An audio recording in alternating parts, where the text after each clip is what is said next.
नमः। श्री दुर्गायै नमः।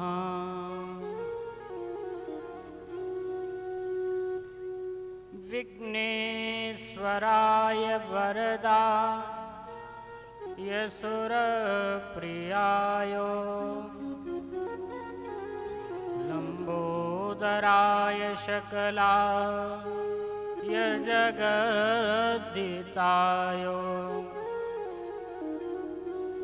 नागाननाय श्रुतियज्ञविभूषिताय गौरीसुताय गणनाथ नमो नमस्ते। सर्वमंगलमांगल्ये शिवे सर्वार्थसाधिके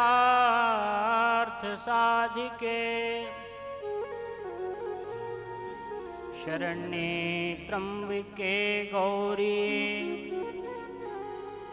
नारायणी नमोस्तुते।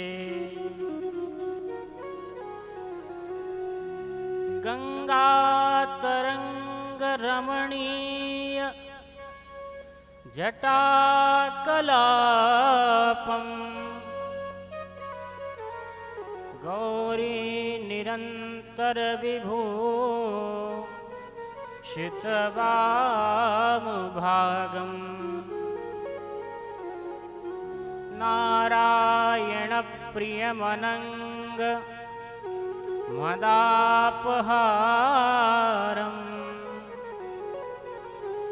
वाराणसीपुरपतिं भज विश्वनाथम्।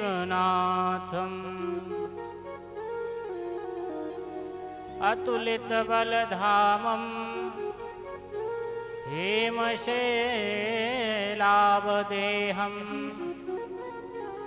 दनुजवनकृशानं ज्ञानिनामग्रगण्यम् सकलगुणनिधानं वानराणामधीशम्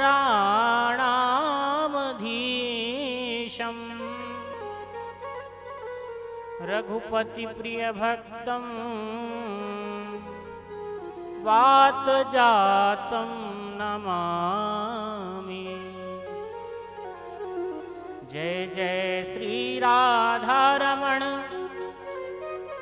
जय जय नवल किशोर जय गोपी चितचोर प्रभु जय जय माखन चोर। जब तक नभ में सूर्य चंद्र और सागर में पानी बाबा अमर रहेगी जग में तेरी राम कहानी। कृष्णाय वासुदेवाय हरये परमात्मने प्रणतक्लेशनाशाय गोविन्दाय नमो नमः। ज्ञानिनामपि चेतांसि देवी भगवती हि सा बलादाकृष्य मोहाय महामाया प्रयच्छति।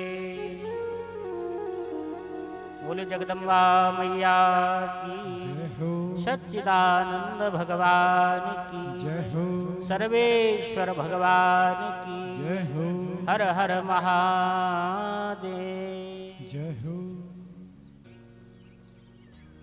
अनंत कोटि ब्रह्मांड नायक अकारण करुणावरुणालय भक्त वांछा कल्पतरु कृपा सिंधु दया सिंधु प्रभु श्री राधा माधव के पादार बिंदों में दास का नीक्षा प्रणाम।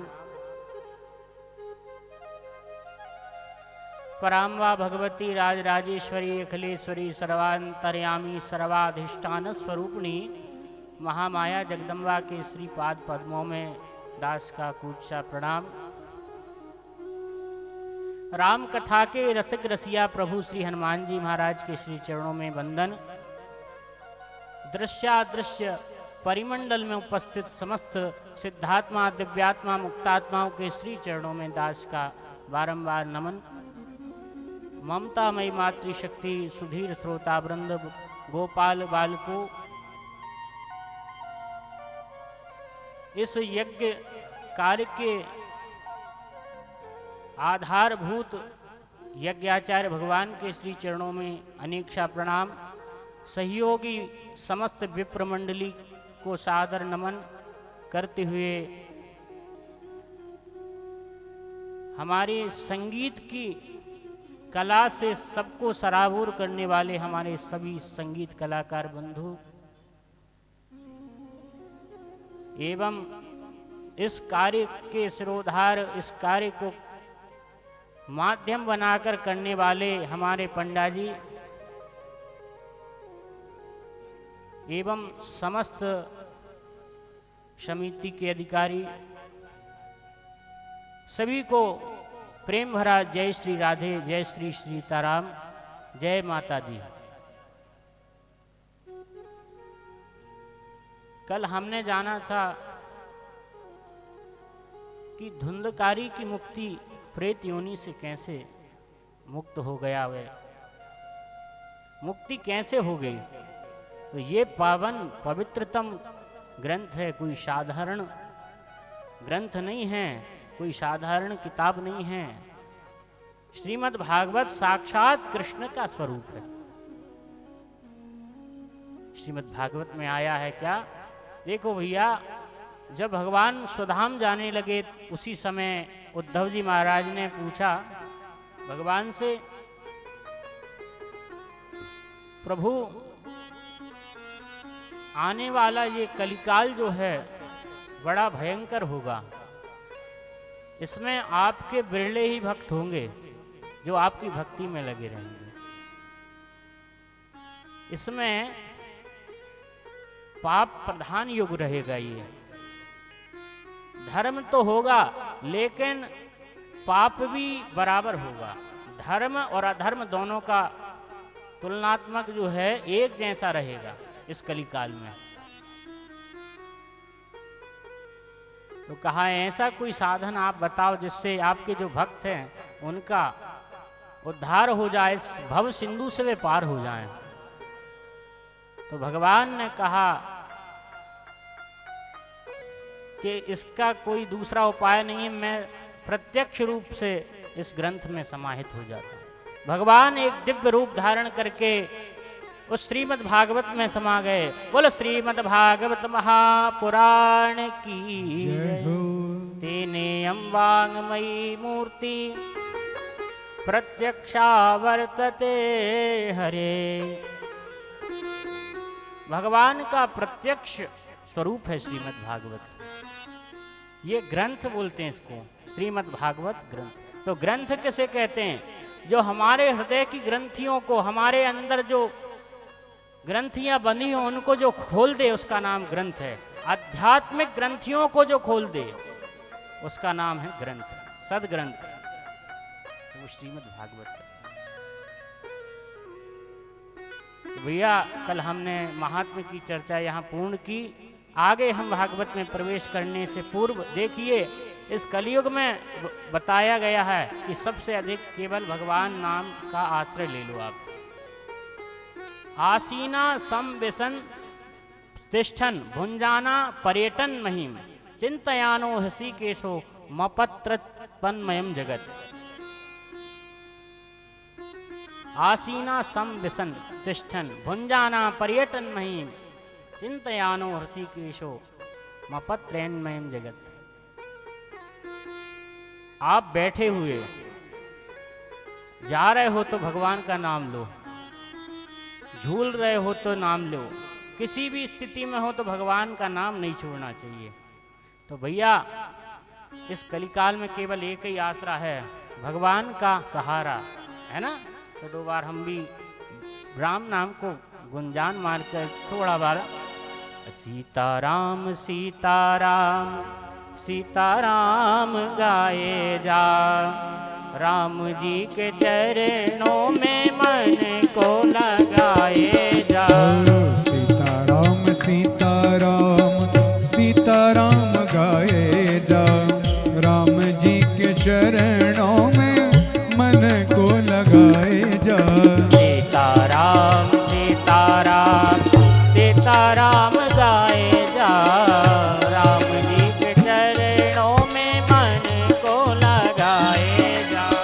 सीताराम सीताराम सीताराम गाए जा, राम जी के चरणों में मन को लगाए सभी भाव से जा। गाएंगे। राधे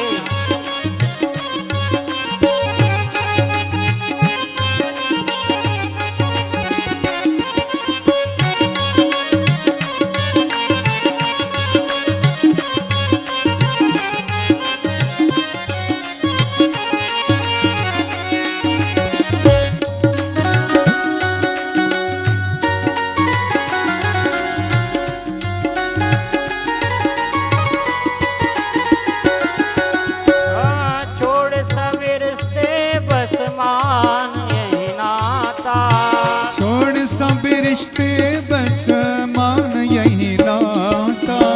पिता रघुनाथ श्री जानकी माता, पिता रघुनाथ श्री जानकी माता।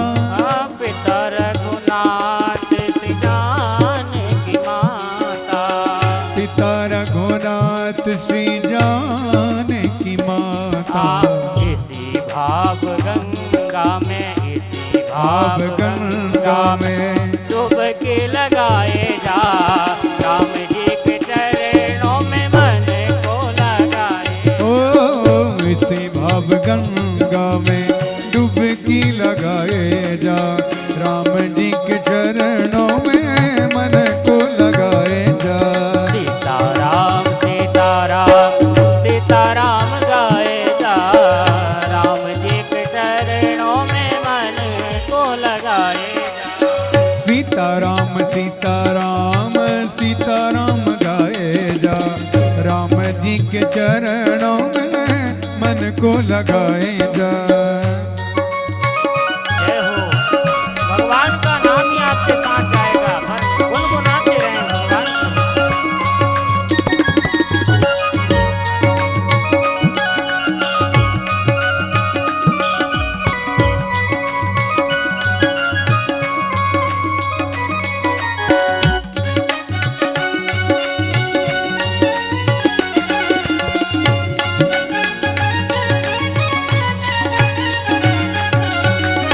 दुनिया भर में काहे भटकता, दुनिया भर में काहे भटकता।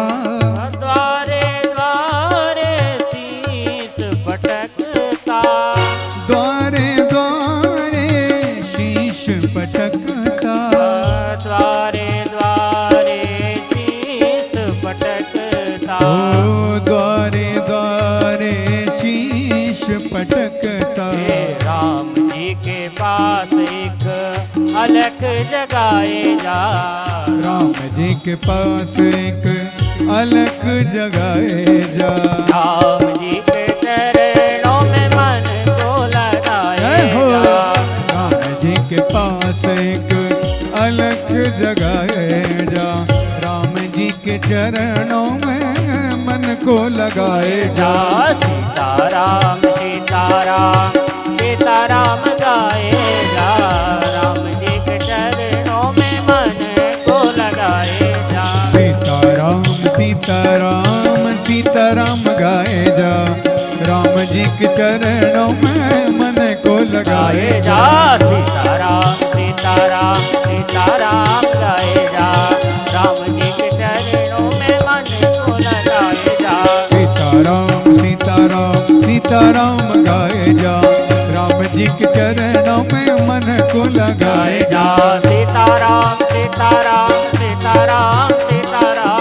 सीताराम सीताराम सीताराम सीताराम सीताराम सीताराम सीताराम सीताराम सीताराम सीताराम सीताराम सीताराम सीताराम सीताराम सीताराम गाए जा राम सीताराम सीताराम गाए जा राम जी के चरणों में मन को लगाए जा राम जी के चरणों में मन को लगाए जा राम जी के चरणों में मन को लगाए जा राम जी के चरणों में मन को लगाए जा श्याम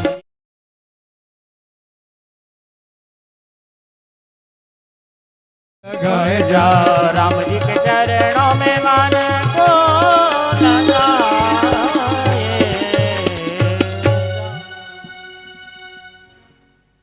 बोले सच्चिदानंद भगवान की जय हो आनंद कंद भगवान की जय हो श्रीमद् भागवत महापुराण की जय हो यज्ञ नारायण भगवान की जय हो जय जय श्री राधे श्याम।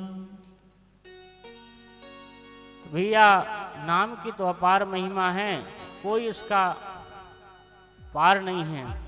जितना आप गुनगुनाते रहो उतना कम है, क्योंकि कलयुग में जितना नाम लेने से पुण्य प्राप्त होते हैं, उतने आप पाप करोगे तो उतना उसका वो प्रभाव नहीं पड़ेगा, पाप का उतना फल नहीं होगा जितना ना पाप को भस्म करने में राम नाम की ताकत है। कलियुग एक पुनीत प्रतापा, मानस पुण्य होए नहीं पापा। कलयुग एक पुनीत प्रतापा, मानस पुण्य होए नहीं पापा कलि कर एक पुनीत प्रतापा, मानस पुण्य होए नहीं पापा। कलि कर एक पुनीत प्रतापा, मानस पुण्य होए नहीं पापा। इस कलिकाल में जितना आप सोचोगे पाप करने का, मन से जो पाप किए जाते हैं वो जो है भगवान के नाम में इतनी ताकत है कि सब भस्म कर देते हैं। तो भैया भगवान की नाम की तो कुछ कह नहीं सकते, ना सुना जा सकता ना कहा जा सकता, वो तो अपार है, अनंत है। राम से अधिक राम कर नामा। भैया यहाँ बात आई है क्या कि जीवन में अगर हमें सुख चाहिए तो कैसे मिलेगा। दुनिया में हम देखते हैं कि दर दर भटक रहा व्यक्ति, कोई मानसिक चिंतित है, कोई धन से दुखी है, कोई तन से दुखी है, कोई मन से दुखी है, कोई परिवार से दुखी है। सुखी कौन है इस संसार में। अरे दीन कहे धनवंत सुखी,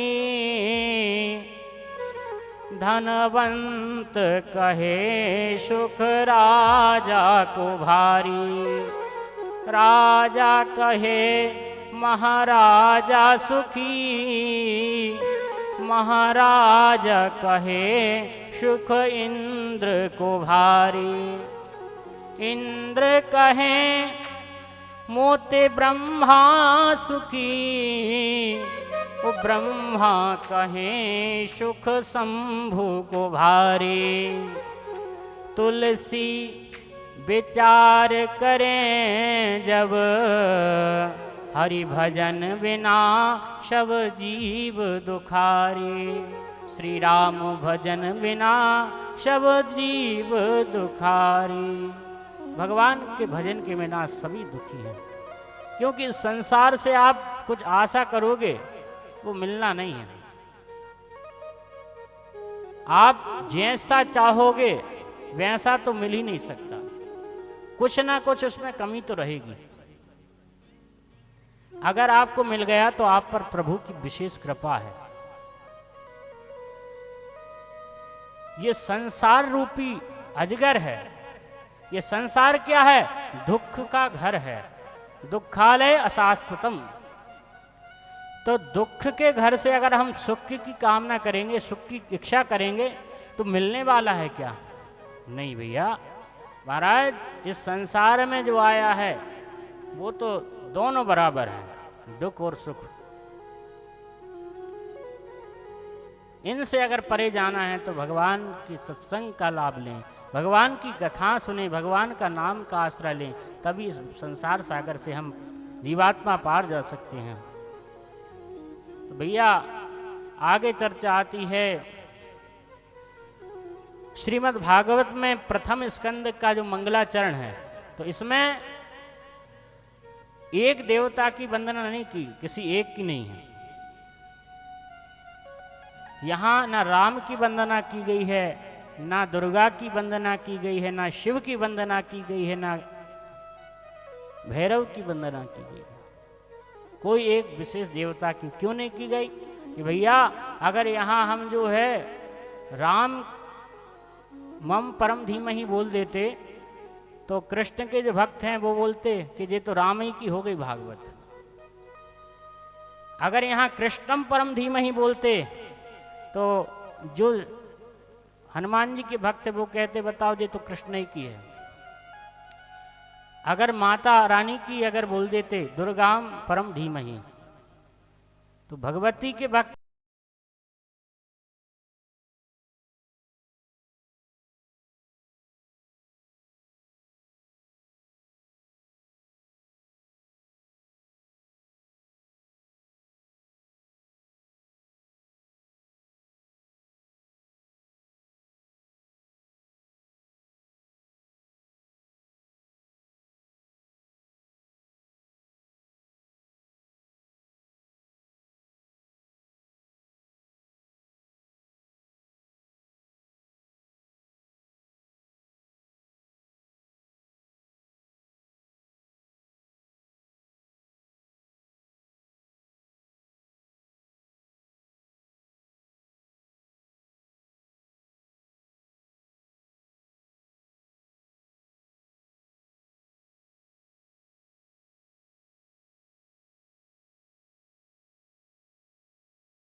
वंदना की गई है, क्योंकि धर्म न दोषर सत्य समाना, आगम निगम पुराण बखाना।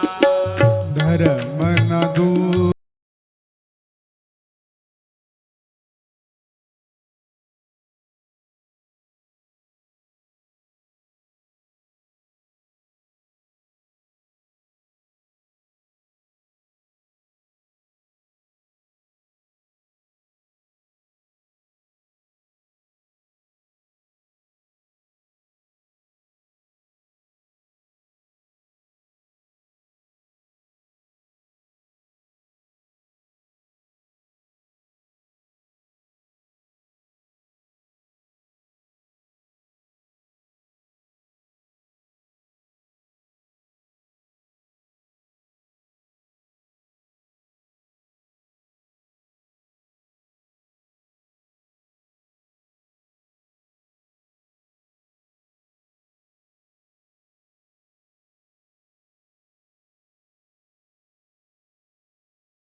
वो जो चाहे वो कर दे।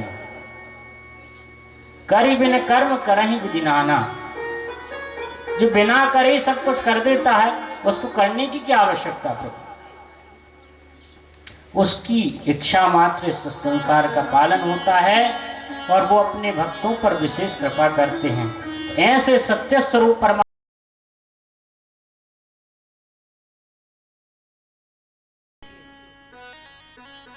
बात आई है कि परमात्मा जो है किसी से अलग नहीं है।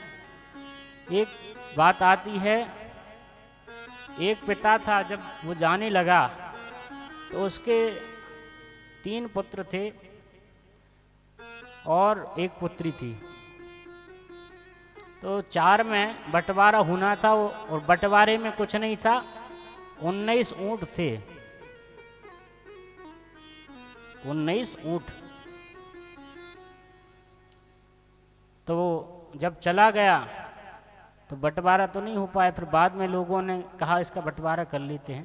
तो देखा तो 19 ऊंट थे, धन तो था नहीं, केवल ऊंट ही ऊंट था। अब 19 ऊंटों का 4 लोगों में कैसे बंटवारा होगा? अच्छा, एक बात और है, उसने ये कहा था जाने से पूर्व कि बड़े पुत्र को आधा हिस्सा, दूसरे पुत्र को उससे आधा, और तीसरे पुत्र को 1/4 हिस्सा।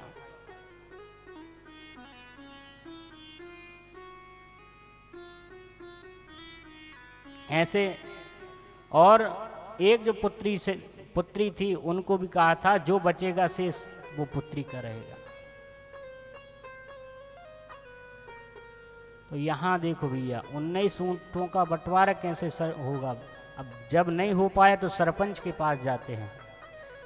सरपंच के पास गए तो सरपंच साहब ने कहा कि क्या किया जाए? अब 19 का आधा क्या होगा? 9.5। अब आधा आधा कैसे होगा? 9.5 कैसे हो जाएंगे ऊंट? ऊंट तो एक ही होता है भैया। सरपंच साहब भी जब उसका हिसाब नहीं कर पाए तो एक व्यक्ति ऊंट लेके जा रहा था वहां से, तो देखा क्या हो रहा है, तो पूछा कि इन लोगों का बंटवारा हो रहा है कि किसके बालक हैं? कि इनके पिता का नाम बताया कि वो तो हमारा मित्र था। तो कोई बात नहीं, अब हम इनका बंटवारा करवा देते हैं। कहा कैसे? कई 19 से एक ऊंट हम दे देते तुम्हें, ठीक है ना? जब हो जाएगा तो हम वापस मिलेंगे। कैसे? अब 19 थे 20 हो गए, तो 20 के आधे 10 ऊंट चले गए बड़े पुत्र के पास। अब बचे कितने? 10। तो 10 के चौथाई कितने हो गए? 1/4। 10 के आप लगा लो, 10 के आधे होते 5, ठीक है? तो हो गए कितने?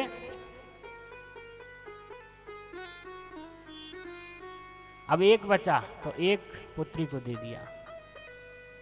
4 और 5 9 और 10 19। अब एक बच गया, तो वो एक जो था वह जिसने दिया था वो ले गया।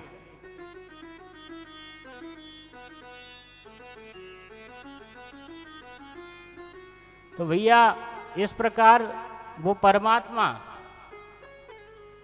सब में रहकर भी अलग है और अलग होकर भी एक हो जाता है। उसकी जो इच्छा हो जाए वो हो जाती है। तो इस तरह तीनों का हिसाब कर दिया और एक पुत्री का। तो यहाँ देखो, भगवान की इच्छा के बिना यहाँ कुछ संभव नहीं है। तो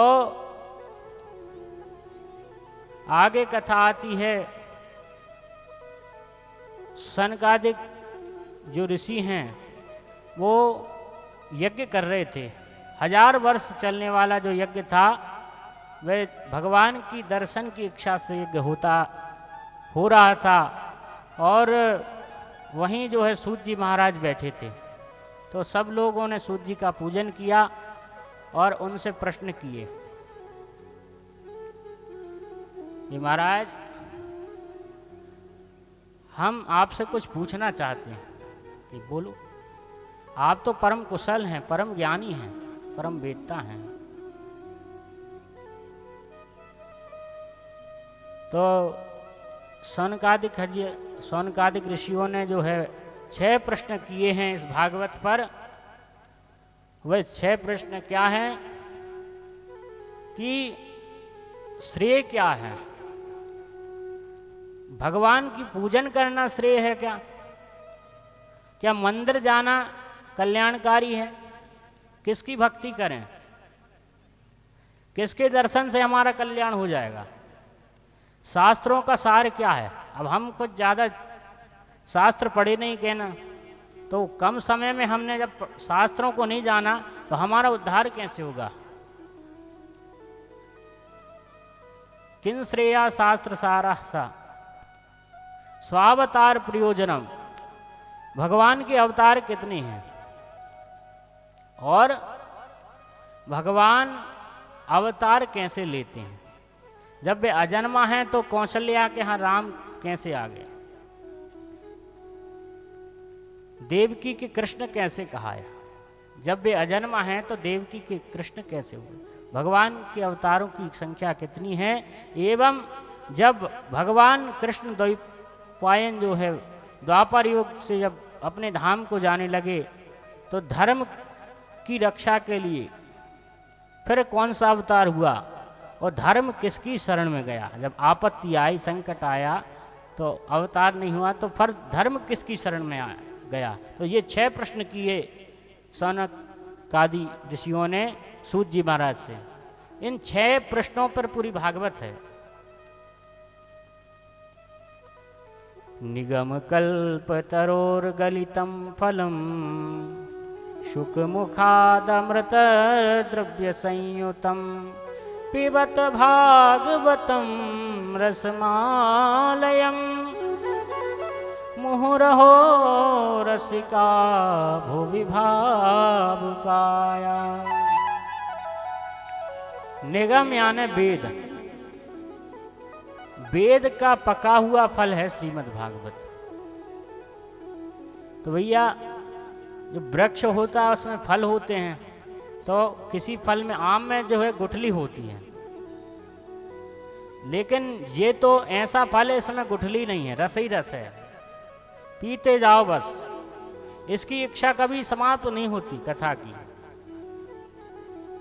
ये कैसे कि जिस प्रकार तोता जो है फल का स्पर्श कर देता है तो बड़ा मीठा हो जाता है वह फल। विगलितम फलम गलितम फलम सुखमुखादमृत द्रव्य संयुतम पिबत भागवतम रसमालयम। इसको आप पीते जाओ। कि कब तक पीते जाओ, ऐसी कई भागवत सुन चुके, कोई समय नहीं है, होती रहती कथाएं, तो खूब होती हैं कथाएं, खूब सुनते हैं, कब तक सुनेंगे। कहे भैया जो भगवान की कथा है इससे तृप्ति कभी होती नहीं है, जीवन में सुनते ही जाओ। कि कब तक, आर्य पर्यंतम, जब तक ये जीवन है आपका, जब तक परमात्मा में आत्मा का विलीनीकरण ना हो जाए तब तक कथा सुनते रहो। बोल सच्चिदानंद भगवान की जय हो।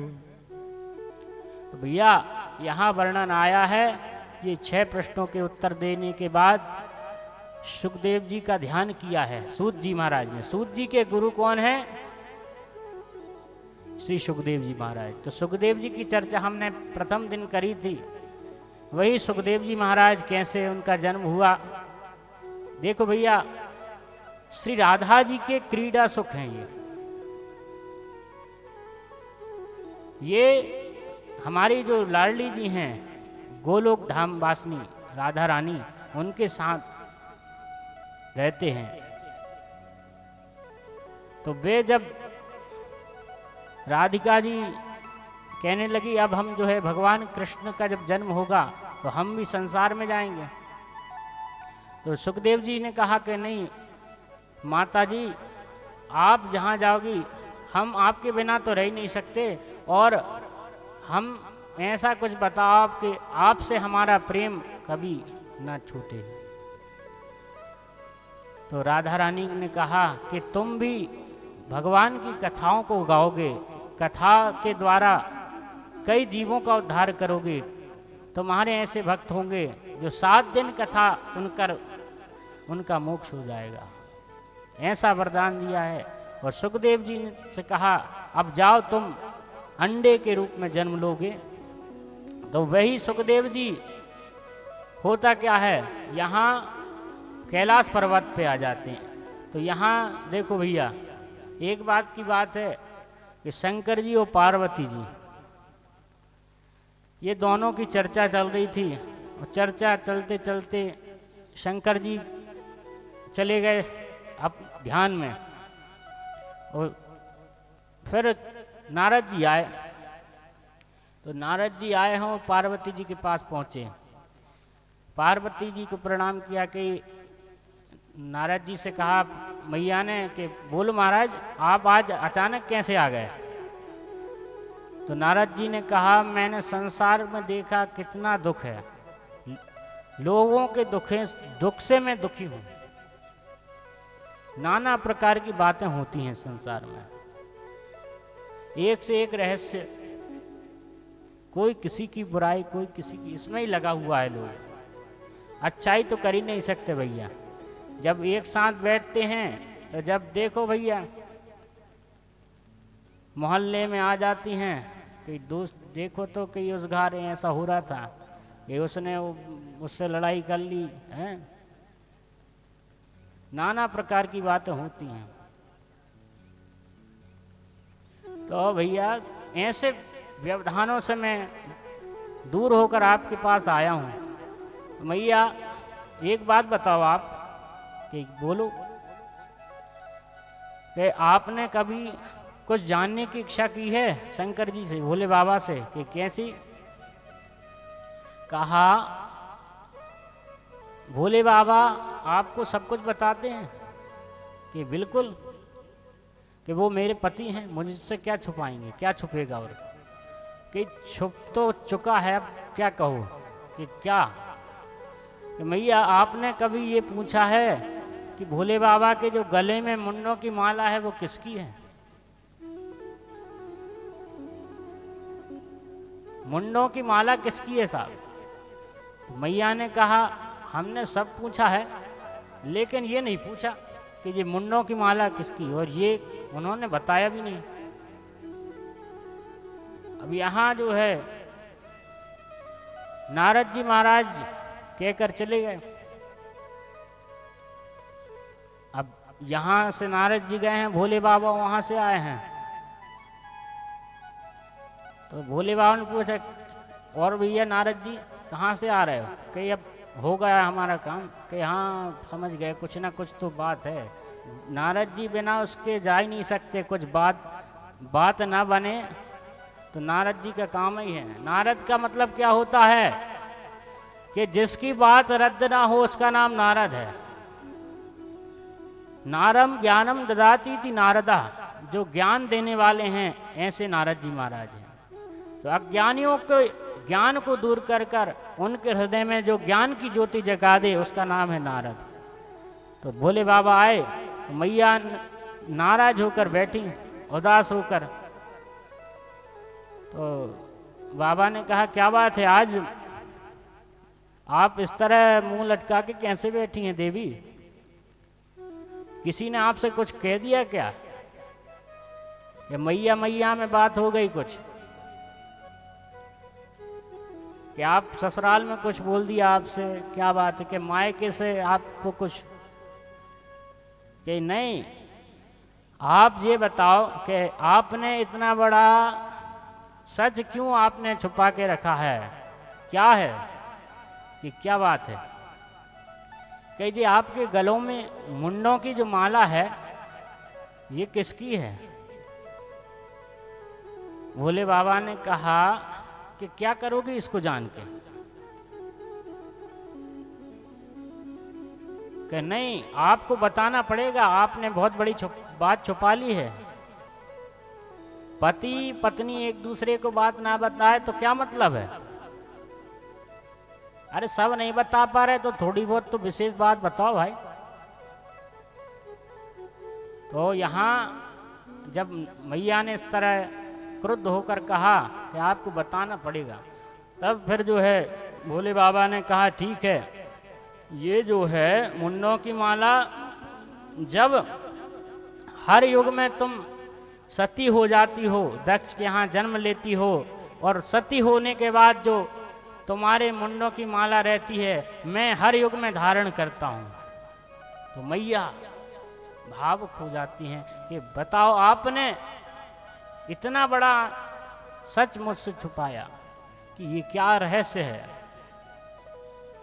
आप मैं मर गई और आप अमर हो गए, ऐसा कैसे? आप कैसे अमर हो गए? जब मैं मर चुकी तो फिर आप अमर कैसे?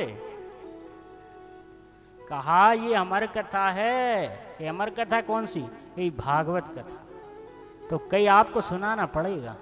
तो भैया नहीं मानी, चलो कि एकांत में ये गुफा में गई हैं, वहाँ इनने कथा सुनी है, भागवत की कथा प्रारंभ हुई यहाँ, और धीरे धीरे कथा चलती है। वहाँ एक शुक शावक अंडे के रूप में था, वहाँ देखा क्या है, कथा प्रारंभ हो गई है। चतुर्थ दिवस की कथा, भगवान कृष्ण का जन्मोत्सव चल रहा था। तो शंकर जी ने कहा था जब तुम्हें नींद लग जाए या कुछ हो तो हुंकारी मार देना, नींद आने लगे तो हुंकारी मार देना, तो हम समझ जाएंगे कि सुन रही हो। तो भैया नींद तो कथा में आते ही है। कुछ लोग ऐसे होते वो खंबा में कई यार जगह दिख नहीं रही, वहाँ आखिरी में चलो टिक के बैठेंगे कि नींद वहाँ अच्छी आती है। वे श्रोता होते हैं। भैया श्रोता देखो तीन प्रकार के होते हैं, श्रोता और सरोता। तो श्रोता हमने बता दिए, एकांत जगह देख लेते कि आखिरी में जगह है, वहाँ बढ़िया अपनी कोई डिस्टर्ब नहीं, कथा चलेगी, अपने आप निद्रा देवी आ जाएंगी, नींद लग जाती है। वो हो गए श्रोता। और एक हो गया क्या, सरोता। आए हैं भैया, कथा सुन रहे हैं, ठीक है, इधर उधर देख रहे हैं। ये टेंट तो यार थोड़ा और बड़ा होना था, कहीं छोटा है कि व्यासपीठ जो मंच थोड़ी और बढ़ जाती, इसमें सजावट हो जाती तो और अच्छा रहता। तो वो हो गए सरोता। श्रोता, सरोता और श्रोता। और श्रोता वही होते हैं जो ध्यान पूर्वक कथा सुनते हैं। ये तीन प्रकार की श्रोता होते हैं भैया। तो मैया जब कथा चल रही थी तो निद्रा आ गई। तो यहाँ हुंकारी कौन मार रहा है? शुक, वो तोता जो है निकल जाता है अंडे से और हुंकारी मारता है। यहाँ जब कथा पूरी हो गई तो भगवान ने जयकारे लगाए हैं। तो मैया ने कहा कि अभी तो नंदोत्सव हो गया और लीला तो सुनाओ आप।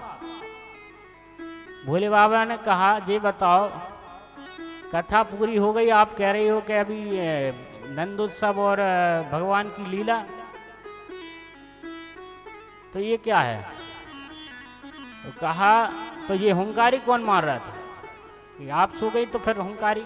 तो देखा भगवान भोले बाबा ने एक शुक शावक, शुक के रूप में एक था, तो देखा ही है। तो त्रिशूल लेके पीछे जा रहे हैं भोले बाबा, उस शुक शावक के पीछे वो चलता जा रहा है और व्यास जी के आश्रम में पहुंचा और व्यास जी की पत्नी के गर्भ में चला गया। और यहाँ शंकर भगवान आए, व्यास जी से बोले कि वो कहाँ है पक्षी सुख? कि कौन सुख? कि जिसने अभी कथा सुनी थी, अमर कथा। तो व्यास जी ने कहा भोलेनाथ आप वाकई में बड़े सरल हो कि जो अमर कथा सुन लेगा वो बच जाए, वो मर जाएगा। जिसने अमर कथा आपकी सुन ली है, तो कहा कैसे? हाँ जी बात भी सही है। तो भोले बाबा जब नहीं मिला तो वापस कैलाश आ गए। तो वही जो है व्यास जी की पत्नी के गर्भ से सुखदेव जी महाराज का जन्म हुआ है। ये अयोनिज हैं। तो यहाँ जब इनका जन्म नहीं हो पा रहा था, व्यास जी ने बहुत अनुरोध किया कि हे पुत्र जन्म लो। तब इनने 12 वर्ष तक गर्भ में रहे सुखदेव जी। तो 12 वर्ष तक रहने के बाद सुखदेव जी जब नहीं आए तो उन्होंने कहा एक बात है पिताजी, माया का प्रभाव नहीं पड़े तो मैं जन्म लूँगा, और भगवान मुझसे कहें कि तुम पर माया का प्रभाव नहीं पड़ेगा। तो यहाँ भगवान स्वयं आए हैं, इन्होंने कहा है कि तुम पर कोई प्रभाव नहीं पड़ेगा। तो सुखदेव जी उसी के कारण जो है वन की ओर चले जाते हैं। बोल सुखदेव भगवान की जय। अब देखिए समय का अभाव है, तो यहाँ थोड़ी सी 5 मिनट की चर्चा और हम करेंगे, उसके बाद अपनी वाणी को विराम देंगे। यहाँ देखिए सुखदेव जी का जन्म होता है, और आगे चर्चा आई है कि भैया जब महाभारत का युद्ध चल रहा था तो पांडव और कौरव दोनों का युद्ध चल रहा था। उसी के बीच में कौरवों की हार हुई और पांडव विजय को प्राप्त हुए। तो जब आखिरी में भीम और दुर्योधन का युद्ध चला है, युद्ध होने के बाद दुर्योधन बिल्कुल मरणासन्न स्थिति में पहुंच गया, चिंगारी मार रहा था और रोते रोते कह रहा था मैंने क्या कर दिया, और मेरा पूरे भाई मारे गए। ये सोच रहा था पड़ा कि मैं ऐसा कोई होता मैं बदला लेने वाला, मैं नहीं ले पा रहा, या कोई होता जो बदला लेता। ये 5 के 5 भाई जीवित हैं अभी। तो देखा है वहाँ अश्वत्थामा आया है। अश्वत्थामा जैसे ही आया है तो अश्वत्थामा ने कहा क्या बात है मित्र, क्यों दुखी हो रहा है? तुम्हारी मैं स्थिति समझ रहा हूँ कि ये पांडवों ने तुम पर बड़ा अत्याचार किया। अरे पांडवों ने क्या अत्याचार किया? तुमने उन पर अत्याचार किया है। अरे जिसको बचाने वाला स्वयं कृष्ण होगा उसको कौन मार पाएगा?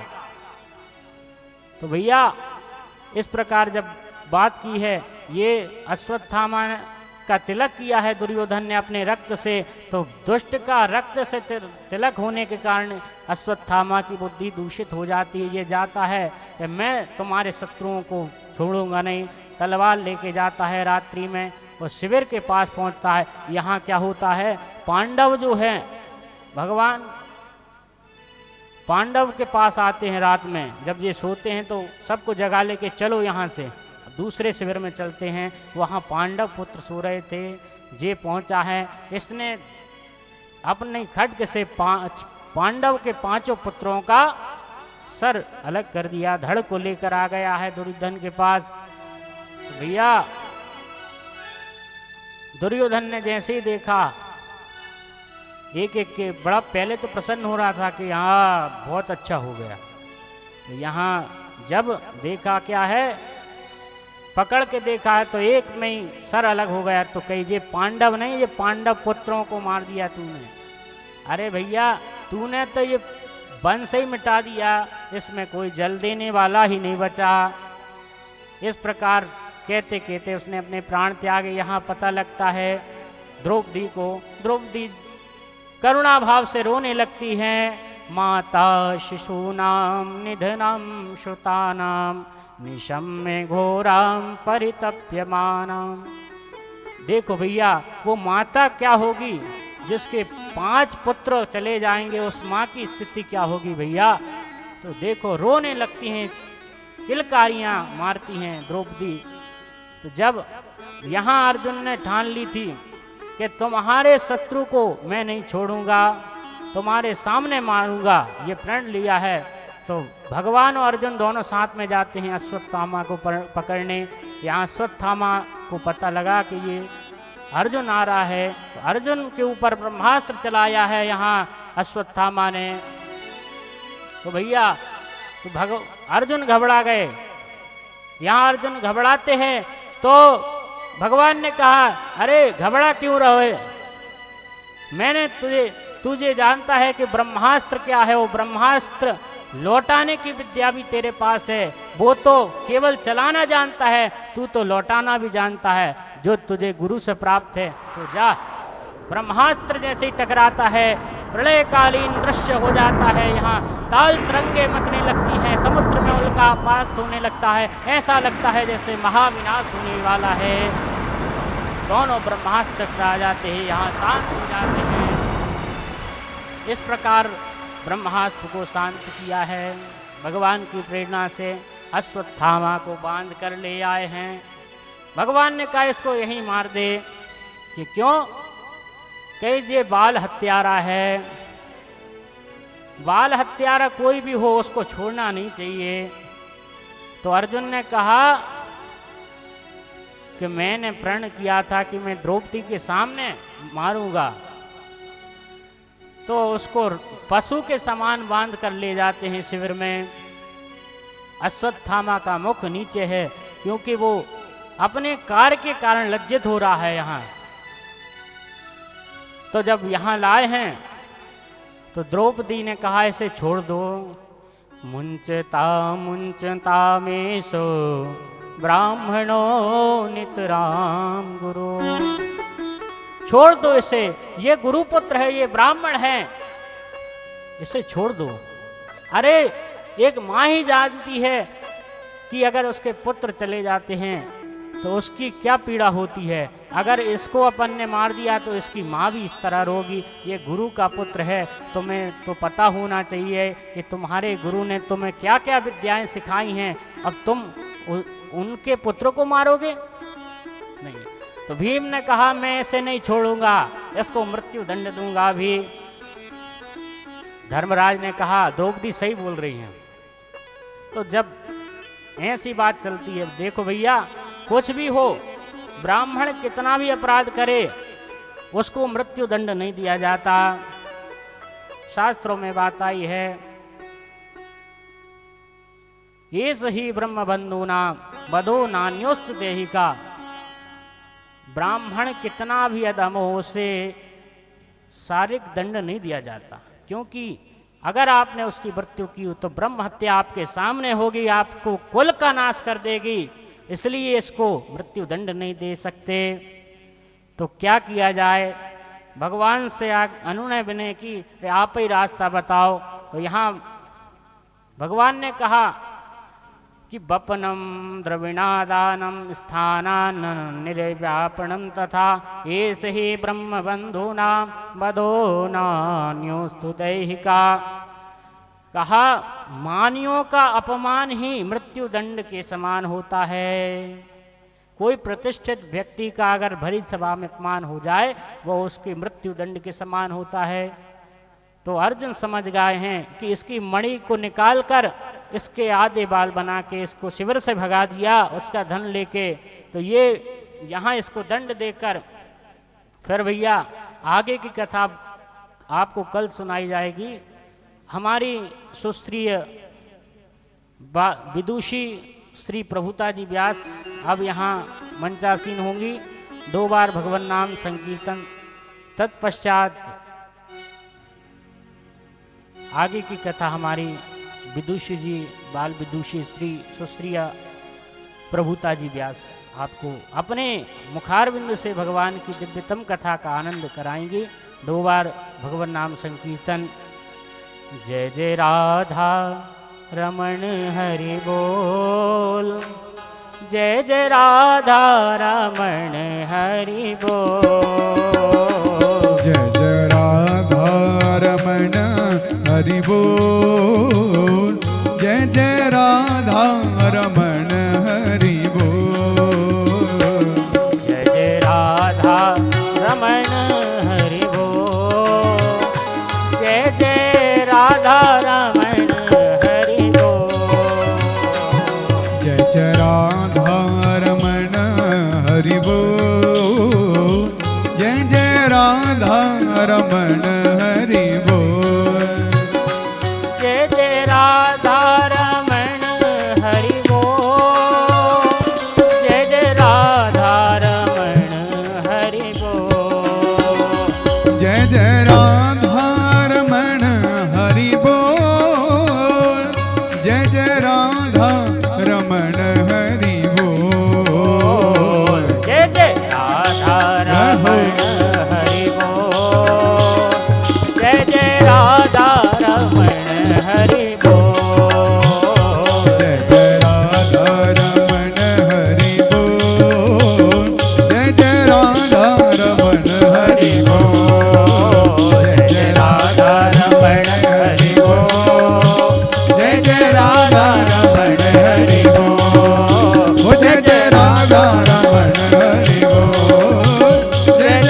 राधा रमण हरि बोल। बोल सच्चिदानंद सच्चिदानंद भगवान की जय हो। हमारी सुश्रीय बाल बुद्धिशी श्री प्रभुता जी व्यास का मंच पर स्वागत करते हैं। हम सभी लोग जोरदार तालियों से उनका स्वागत करें।